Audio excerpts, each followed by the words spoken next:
So of course, Diablo 4 is like one of the biggest selling things that Blizzard has released recently, right? And I agree. I've been playing it, and I'll actually be playing it on Twitch starting from Monday. Not Twitch. On Kick starting from Monday. So go ahead and follow me there. But go ahead. This is what this. So Diablo used Megan Fox. Like it or not, Megan Fox is hot. Like it or not, she is hot. Whether or not you would sleep with her, that's your own choice and is your own opinion. But she and Diablo 4 made a sort of like an advertisement on Twitch, not Twitch, on what's it called, their Twitter account. Twitter. Diablo 4 is here. It's time for you to meet your bloody fate. And I want to see it. Post your endgame death with hashtag Diablo Deaths, and in return, I may bestow upon you some words of honor. Or scorn. Yep. So I'm assuming this is hardcore, right? Diablo 4 is... Right. I'm assuming this is hardcore. Yeah. Right? Probably. Right. Let's see. She's not hot, bro. She's plastic up. Yeah. She just has a lot of work done.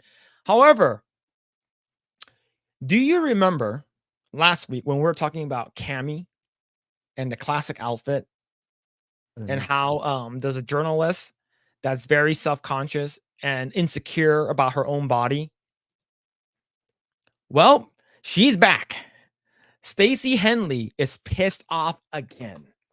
Right? And this is from the gamer. Same person. Okay. Same person. All right. Diablo 4's Megan Fox advert is sexist and dated, but it didn't need to be. Despite the outrage, there's nothing wrong with good-looking women promoting video games. The problem is how. Right? Before Diablo 4, the previous Diablo game came out in 2012, and it seemed like some of the marketing is stuck there.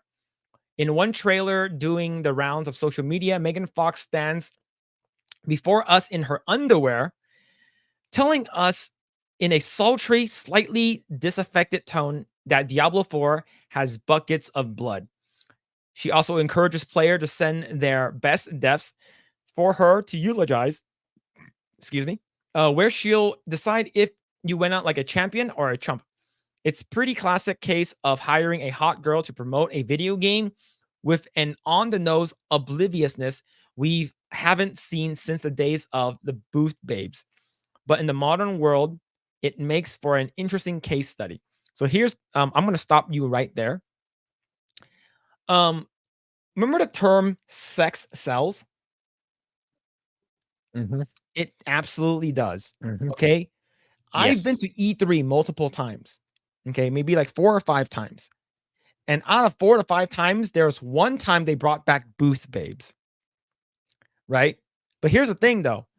They were dancing and they were promoting and they were giving out this drink called it's called Rain. It's an energy drink called Rain. So they're giving out for free so people to try. Right. So they're just dancing, they're dancing and then they're shuffling. And then that booth had a lot of people around it. Do you know why, chat? Is because sex sells. Whether or not they're sexualized, but they're just girls that are dancing. Whether or not you like it or not, it just goes to show. If you have a hot girl in front of an item, people will buy them. Right? There was this girl that was like selling a hamburger from Carl's Jr. And like she's like riding on one of those mechanical bulls and eating a hamburger. I went to go buy that burger the next day. It worked on me. So, like, the thing is, how ugly is Stacey Henley, though? That's the thing. Or let's say you're not ugly, or you're just insecure. How insecure are you with your own body and how you look that you feel like, oh, you shouldn't do this anymore? No, shut the hell up, man. We got to talk about your ass again. Let's see. Obviously, there's no need to intellectualize your horniness here. How dare you? Don't tell me what to do. Megan Fox has been hired because she's a recognizable hot girl, not just in that she is clearly physically attractive, but for the late 20s and early 30s audience, she is the quintessential hot girl they had on posters in their bedrooms. It's not rocket science. It just it comes from the same school of thought as the nude raider urban legend. Stickers of near naked ladies you used to get with gaming magazines and the aforementioned booth babes.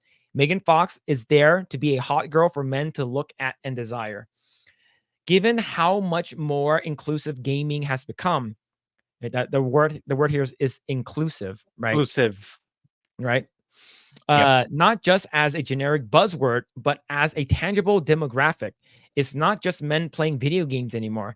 And when you target only men, you are ignoring a significant portion of your player base. Here's the thing, though. Diablo? Girls like seeing hot girls. Yeah, that too. Okay. Girls like seeing hot girls. If you put Lizzo in place of Megan Fox, no one will no one will actually watch it. No one will call in and say eulogize me because Lizzo is fat and ugly. Okay, it's that. Unless she's a new prime evil. She's the new Asmodan. So chat, she's the new as. This is the new. This is I mean, there's 7, right? She's the 8th. She's the secret 8th. Yeah. So I chat. I heard they're recasting Asmodan with Lizzo, right? So this is Asmodan. Asmodan's getting the race swap. Yeah. See, this is too white. He's gonna get a black wash. Oh shit. But it's so sad. It's so sad. Let's see, and they posted the Twitter thing. It's easy to say that Diablo's advert is sexist and dated, and given Blizzard is in the midst of several sexual harassment scandals, it's also not a particularly wise promotion or indicative of the studio changing its culture. The people criticizing it aren't wrong. I think the only people who are criticizing it is you. Yep. Like, no one has complained about this. Okay, like if you guys don't watch Riker, he actually sent it in. So she said, Riker, sucks for you or something like that. So like, I'm pretty sure Asmongold watched this. I'm pretty sure Hassan watched this. I think I saw a screenshot of him watching it. Right? Socialist, communist Hassan is okay with it. And this bitch is fucking going, is flapping her gums. But it's interesting to see an advert so dated it's in a presentation these days when just a small tweak could have made it a hit.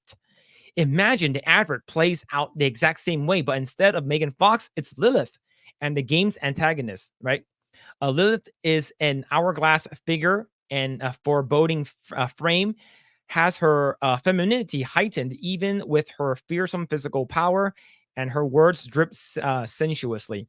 The same sex appeal, the same strategy, the same story, a new character, everything would be fixed. Even Fox dressed as Lilith would change the context. Many of those voices dismissing the portrayal of Fox as sexist were all abroad the Dimitrescu expressed. Well, here's the thing, though. Lady D, everyone liked her. Yep. Everyone liked Lady D. Everyone liked her daughters. There wasn't anything wrong about it, right? So, like, the fact that you're comparing it for Lady Dimitrescu, it's pretty stupid. Is because she's the reason why a lot of people bought Resident Evil 8. I guarantee you, she's the main reason, right? Like, she's the reason why I started playing Resident Evil. Resident Evil 8 was my first Resident Evil game.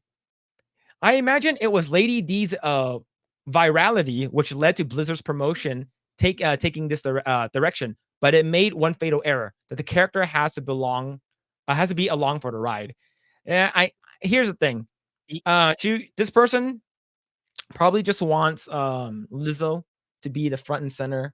Like you said, she's gonna be the next prime evil, right? She's so huge, she's gonna destroy everything, right? Whether it be Lady Dimitrescu, who lures men to their death, or Lilith, who feels your basest desire to corrupt you, both of these characters use their sexuality to dominate others. Fox, on the other hand, has been hired to look pretty.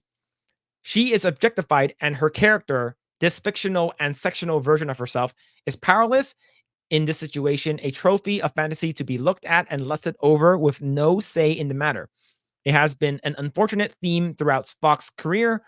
Her roles often reduced to brainless bimbos, transformers, where she was an entire point of her character that, like her titular robots, she was more than meets the eye and whip smart mechanic, was rewritten and edited to have her serve as eye candy. Yeah, I believe actually Michael Bay actually said that.